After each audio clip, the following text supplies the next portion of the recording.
محترم ناظرین، السلام علیکم ورحمۃ اللہ وبرکاتہ۔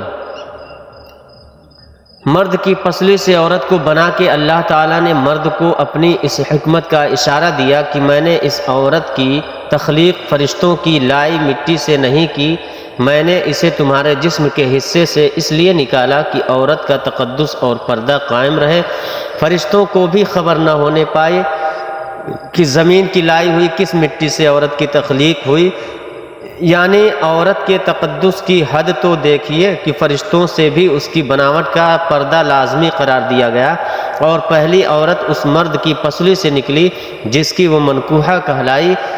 اب بات آتی ہے پسلی کی، عورت پسلی سے ہی کیوں نکلی؟ کیا ٹیڑھا پن وہیں سے ملا؟ نہیں، یہاں بھی حکمت سے خالی بات نہیں ہے۔ انسانی جسم میں دل اور بہت سے نازک حصے پسلی کے پیچھے چھپے ہوئے ہوتے ہیں، یعنی پسلی ایک ڈھال ہے اس نازک حصے کے لیے۔ تو اللہ پاک نے عورت کو پسلی سے نکال کے یہ نہیں بتایا کہ عورت میں ٹیڑھا پن ہے، بلکہ اس عورت کو پسلی کی تخلیق کر کے یہ بات سمجھا دی کہ عورت وقت بڑھنے پہ ڈھال بھی بن سکتی ہے۔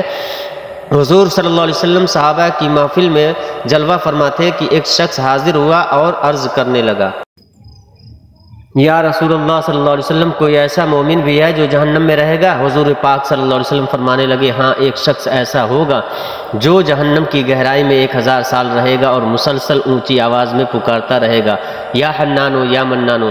ایک دن اس قدر اونچی بلند آواز سے یا حنانو یا منانو کہے گا کہ حضرت جبریل علیہ السلام جہنم کے قریب سے گزرتے ہوئے اس سے سن لیں گے۔ حضرت جبریل علیہ السلام حیران ہوں گے کہ یہ کیسی عجیب بات ہے کہ کوئی مسلسل یا حنانو یا منانو پکار رہا ہے۔ حضرت جبریل علیہ السلام عرش کے سامنے حاضر ہوں گے اور سر سجدے میں رکھ کر خدا کی تسبیح بیان کریں گے۔ اللہ فرمائے گا، اے جبریل علیہ السلام سر اٹھاؤ۔ جیسے ہی حضرت جبریل علیہ السلام سر اٹھائیں گے تو اللہ تعالیٰ فرمائے گا کہ بتاؤ جبریل علیہ السلام، کیا عجیب دیکھا آج تم نے؟ حضرت جبریل علیہ السلام عرض کریں گے، اے ہمارے رب، میں نے جہنم سے آتی ہوئی ایک ایسی آواز سنی ہے جو کہ گہرے گھڑی سے لگ رہی تھی، کوئی پکار رہا تھا، یا حنانو یا منانو۔ اللہ فرمائے گا، جبریل علیہ السلام جہنم کی دو رقع مالک کے پاس جاؤ اور اسے کہو جو بندہ یا حنانو یا منانو کی صدا لگا رہا اسے جہنم سے نکال کر تمہارے حوالے کر دے، پھر اسے میرے پاس لے آؤ۔ حضرت جبریل علیہ السلام جہنم کے دروازے پر تشریف لے جائیں گے، دروازے پر دستک دیں گے، مالک باہر آئیں گے۔ حضرت جبریل علیہ السلام انہیں اللہ پاک کا حکم سنائیں گے، حکم سن کر مالک جہنم کے اندر جائیں گے۔ حضرت محمد صلی اللہ علیہ وسلم نے فرمایا، جیسے ماں اپنے بچے کو پہچانتی ہے، مالک ایسے جہنم کو پہچانتا ہے، اس کے باوجود آپ حنانو یا منانو کہنے والے شخص کو تلاش نہیں کر پائیں گے، باہر تشریف لائیں گے۔ حضرت جبریل علیہ السلام سے عرض کریں گے، اے جبریل علیہ السلام، جہنم نے گہرا سانس لیا ہے، اس لیے کون سی چیز پتھر ہے، کون سی چیز لوہا ہے اور کون سا انسان ہے، اس کی پہچان نہیں ہو رہی ہے۔ حضرت جبریل علیہ السلام پھر اللہ کی بارگاہ میں سجدہ کریں گے۔ اللہ پاک ارشاد فرمائے گا، جبریل علیہ السلام اٹھاؤ سر، تم یا حنانو یا منانو کہنے والے کو کیوں نہیں لائے؟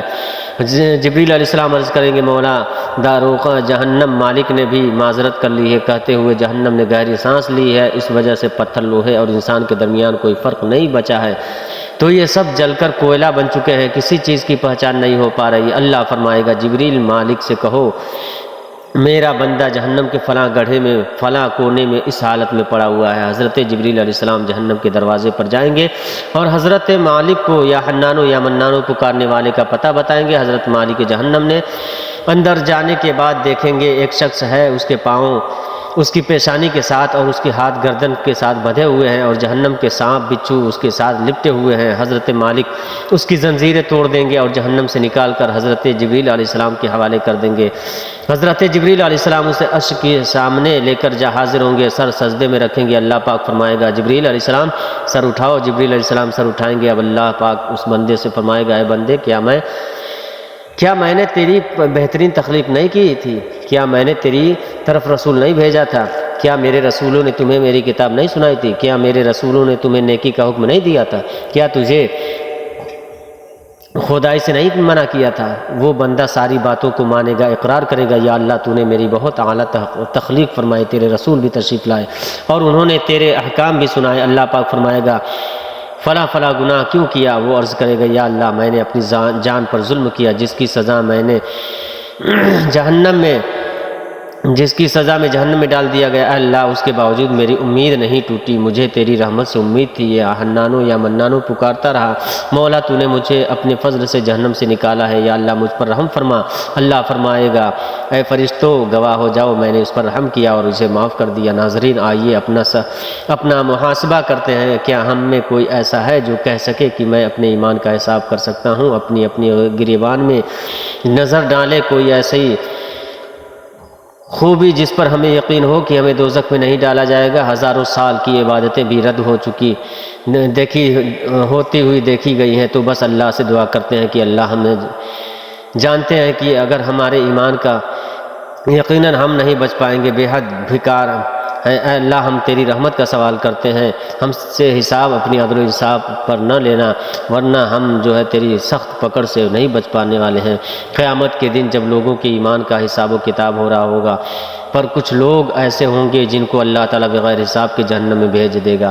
صحابہ کرام رضوان اللہ تعالیٰ علیہ مجمعین نے عرض کی، یا رسول اللہ صلی اللہ علیہ وسلم وہ کون سے لوگ ہوں گے؟ نبی کریم صلی اللہ علیہ وسلم نے ارشاد فرمایا، ظالم حکمران، وہ تاجر جو جھوٹ بولتا ہو، وہ بوڑھا شخص جو زنا کرتا ہو۔ نبی کریم صلی اللہ علیہ وسلم ارشاد فرماتے ہیں، جس شخص میں یہ تین عادت پائی جاتی ہوں وہ جاہل ہے، جو سننے سے پہلے ہی جواب دینا شروع کر دیتا ہے، بات کو سمجھنے سے پہلے ہی جھگڑا شروع کر دیتا ہے، علم نہ رکھنے کے باوجود فیصلے شروع کر دیتا ہے۔ اللہ پاک ہم سب کو نیک عمل کرنے کی توفیق رفیق عطا فرمائے، آمین بجاہ یا سید المرسلین۔ السلام علیکم ورحمۃ اللہ وبرکاتہ۔